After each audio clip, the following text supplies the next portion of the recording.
मध्य प्रदेश का सियासी पारा अब हाई होता नजर आ रहा है।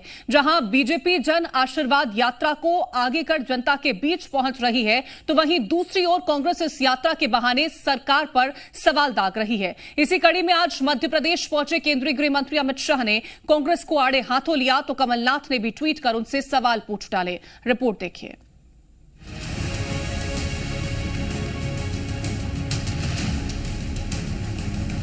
मध्य प्रदेश में होने वाले विधानसभा चुनाव से पहले बीजेपी जन आशीर्वाद यात्रा के जरिए जनता के बीच पहुंच रही है।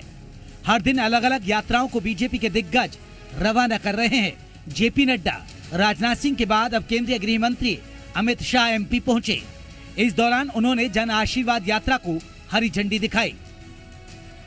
भारतीय जनता पार्टी के 3 मुख्यमंत्रियों ने और विशेषकर हमारे शिवराज सिंह चौहान ने इसको बेमिसाल प्रदेश बनाकर आगे बढ़ाने का काम किया है।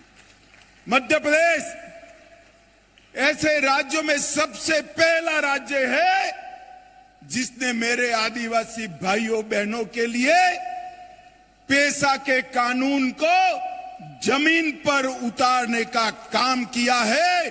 वो मध्य प्रदेश राज्य, मध्य प्रदेश को बीमारू राज्य बनाकर ये श्रीमान बंटाधार छोड़कर गए थे।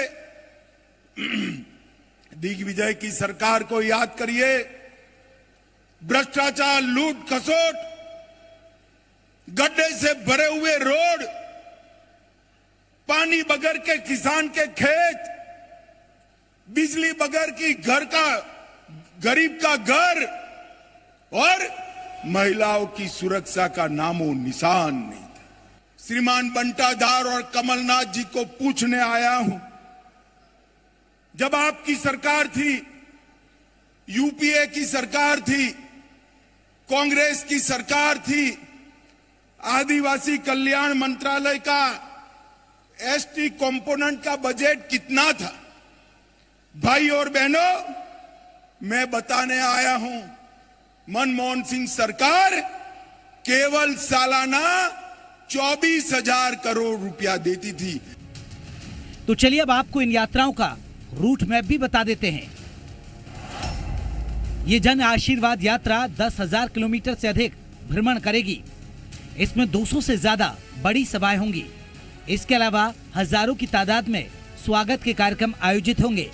श्योपुर, बड़ौदा से शुरू हुई यात्रा 11 जिलों, 5 लोकसभा क्षेत्र, 43 विधानसभाओं से होकर गुजरेगी, जिसमें ग्वालियर, चंबल संभाग के अलावा विदिशा, रायसेन आदि जिले शामिल हैं। ये यात्रा 2034 किलोमीटर की दूरी तय करेगी। इस यात्रा का 262 स्थानों पर स्वागत होगा।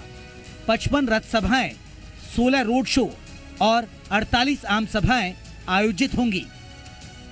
गृह मंत्री अमित शाह एमपी पहुंचे तो सियासत भी तेज हो गई। पीसीसी चीफ कमलनाथ ने एक ट्वीट करके कई सवाल पूछे। साथ ही लिखा कि मैं आपसे जानना चाहता हूं, गुजरात के बोटाद जिले में भगवान बजरंगबली की प्रतिमा को खंडित किया गया। भगवान के विग्रह पर कालिक पोती गई। ये वही हनुमान मंदिर है जिसका अप्रैल में आपने उद्घाटन किया था। घटना को 4 दिन बीत चुके हैं, लेकिन अब तक आपने मुंह से एक शब्द नहीं बोला।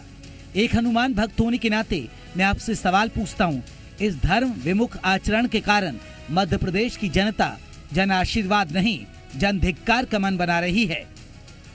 जन आशीर्वाद यात्रा के बीच कमलनाथ ने धर्म की सियासत शुरू की, तो बीजेपी ने भी पलटवार कर दिया। क्या कुछ कहा, वो सुनिए। जो कहते हैं कि सनातन को समूल नष्ट कर दो और योजनाबद्ध बनाकर कार्यक्रम किया जाता है। एरेडिकेट सनातन लिखा हुआ भाषण पढ़ते हैं।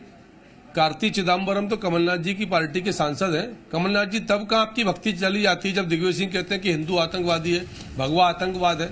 सलमान खुर्शीद कल कांग्रेस की सेंट्रल इलेक्शन कमेटी के मेंबर बने, वो कहते हैं कि हिंदू धर्म ISIS बोकरम के समान है। तो कमलनाथ जी, ये चुनावी हिंदू का चोला उतारिए और यदि सच में हिंदुत्व की बात है आपके मन में और यदि हिंदू का भाव है तो इन सब सवालों के जवाब दीजिए। विधानसभा चुनाव से पहले एमपी का सियासी पारा हाई है और इस बीच बयानबाजी के तीर भी तेजी से एक दूसरे पर छोड़े जा रहे हैं।